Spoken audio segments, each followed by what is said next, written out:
അസ്സലാമു അലൈക്കും വറഹമത്തുള്ളാഹി വബറകാതുഹു. അപ്പോൾ നമ്മളിന്ന് 3 മിനിറ്റിൻ്റെ ഉള്ളിൽ ഉണ്ടാക്കിയെടുക്കാൻ പറ്റുന്ന ഒരു സ്നാക്സാണ് കേട്ടോ. അതിന് വേണ്ടിയിട്ട് ഒരു 3 ഉരുളക്കിഴങ്ങ് പുഴുങ്ങിയെടുത്തിട്ടുണ്ട്. തോലൊക്കെ കളഞ്ഞ് ഒരു ഫോർക്ക് വെച്ചിട്ട് ഒന്ന് ഉടച്ചു കൊടുക്കുന്നുണ്ട്. ഇതിലേക്ക് 1 കപ്പ് മൈദപ്പൊടിയും കൂടെ ചേർത്ത് കൊടുക്കുന്നുണ്ട്. ഇനി ഇച്ചിരി ചപ്പും കൂടെ അരിഞ്ഞത് ഇട്ട് കൊടുക്കുന്നുണ്ട്. പാകത്തിനുള്ള ഉപ്പും 1/4 ടീസ്പൂൺ മഞ്ഞൾപ്പൊടിയും 1 ടീസ്പൂൺ മുളക് പൊടിയും 1/2 ടീസ്പൂൺ ഗരം മസാല പൗഡറും 1/2 ടീസ്പൂൺ ചിക്കൻ മസാലയും ഒരു ഇച്ചിരി ഇഞ്ചി വെളുത്തുള്ളിയും കൂടെ ചേർത്ത് നന്നായിട്ടൊന്ന് കുഴച്ച് ഉരുളാക്കി വെക്കുന്നുണ്ട്. ഇത് ഞാൻ 2 ഉരുളാക്കി എടുത്തിട്ടുണ്ട് കേട്ടോ. ഇനി നമ്മളിതൊന്ന് പരത്താനുള്ള സ്ഥലത്ത് ഇച്ചിരി ഓയിൽ ഒഴിച്ചിട്ട് കുഴലിലും ഇച്ചിരി ഓയിലാക്കിയിട്ടൊന്ന് പരത്തിയെടുക്കുന്നുണ്ട്.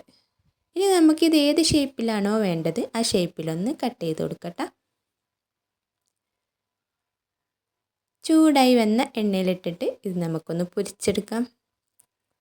അടിപൊളി സ്നാക്സ് തന്നെയാണ് കേട്ടോ. കുട്ടികൾക്കൊക്കെ ഒരുപാട് ഇഷ്ടപ്പെടും. വൈകുന്നേരം നമുക്ക് പെട്ടെന്ന് തയ്യാറാക്കി എടുക്കാനും പറ്റും.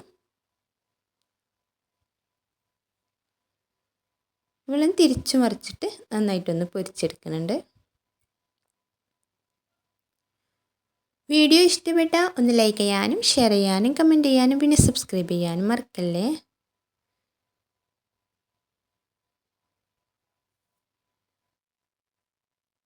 അപ്പോൾ ഇതാ നമ്മുടെ സ്നാക്സൊക്കെ ഇവിടെ റെഡി ആയിട്ടുണ്ട്. ഇത് നമുക്ക് കുറച്ച് തക്കാളി സോസൊക്കെ കൂട്ടി കഴിച്ച അടിപൊളി ടേസ്റ്റിന് കേട്ടോ. വെറുതെ കഴിക്കാനും ടേസ്റ്റ് ഉണ്ടാവും.